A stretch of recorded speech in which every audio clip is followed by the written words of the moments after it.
লক্ষ্মীর ভান্ডার বার্ধক্য ভাতা নিয়ে বড় ঘোষণা মুখ্যমন্ত্রীর। সামনেই লোকসভা ভোট, তার আগে লক্ষ্মীর ভান্ডার সহ রাজ্য সরকারের একাধিক প্রকল্প নিয়ে বড় ঘোষণা করলেন মুখ্যমন্ত্রী মমতা বন্দ্যোপাধ্যায়। মুখ্যমন্ত্রীর এই নয়া ঘোষণার ফলে উপকৃত হতে পারেন রাজ্যের লাখ লাখ মানুষ।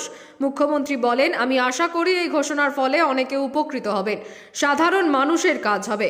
মঙ্গলবার নবান্ন থেকে একটি সাংবাদিক বৈঠক করেন মুখ্যমন্ত্রী মমতা বন্দ্যোপাধ্যায়। সেখানেই এই ঘোষণা করেন তিনি। জানান, 20 জানুয়ারি থেকে পাড়ায় পাড়ায় সমাধানের মতো ক্যাম্প হবে প্রতিটি পোলিং স্টেশনে। সাধারণ মানুষের সমস্যার সমাধানের জন্য এক একটি স্টেশনে 3 জন করে আধিকারিক থাকবেন, তারাই গোটা বিষয়টা দেখভাল করবেন। মুখ্যমন্ত্রী মমতা বন্দ্যোপাধ্যায় জানান, এর আগে রাজ্য সরকারের তরফে দুয়ারে সরকার করা হয়েছিল, এবার হবে জনসংযোগ কর্মসূচি।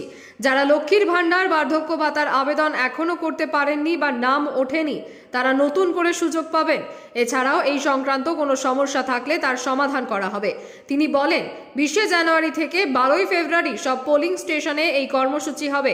আমি জানি নিচুতলাতেও অনেকে কাজ করে না, মানুষকে ঘোরায়। পাড়ায় পাড়ায় সমাধানের মতো প্রতিটি জায়গাতে 3 জন করে অফিসার বসবেন। এসসি এসটি শংসাপত্র যারা পাননি তাদেরও দেওয়া হবে, তারা দেখা করে সমস্যার কথা জানাবেন। মুখ্যমন্ত্রী মমতা বন্দ্যোপাধ্যায় আরও বলেন, যারা যেমন রেশন পান তেমনই পাবেন। লক্ষ্মীর ভান্ডারে বঞ্চিত হলে নাম লেখাবেন। কৃষক ভাতা মৎস্য চাষিরা নাম লেখাবেন।